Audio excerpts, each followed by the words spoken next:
Okay, magandang araw. Magandang araw sa lahat. So, itong video na to ay para sa mga bago lang gagamit ng Samurai paint with hardener. Samurai paint 2K. Samurai paint with hardener. So, yan. Makikita nyo yan. Dito may mga procedures naman. Makikita nyo rito. So, kung paano siya gamitin. Andyan yan lahat. So, may translation sa English. So ito yung activator niya, yung red na bulb. Pwede nyo siyang baliktarin. So kailangan ma-press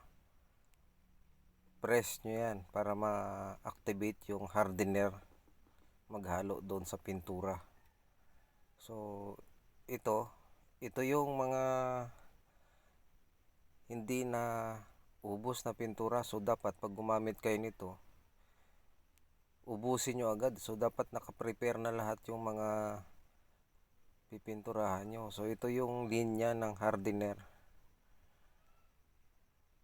Yan yung nozzle nya.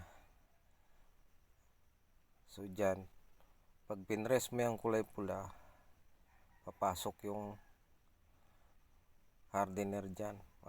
Mag-activate yung hardener, magmi-mix dun sa pintura. So dapat bago nyo i-activate ang hardener, naka-prepare na lahat para apply na lang ng apply. So yan, katulad yan yung nozzle na yan, barado na siya, gawa ng hindi agad nagamit. So yan yung mga pinturang yan, yan yung mga nasayang tumigas.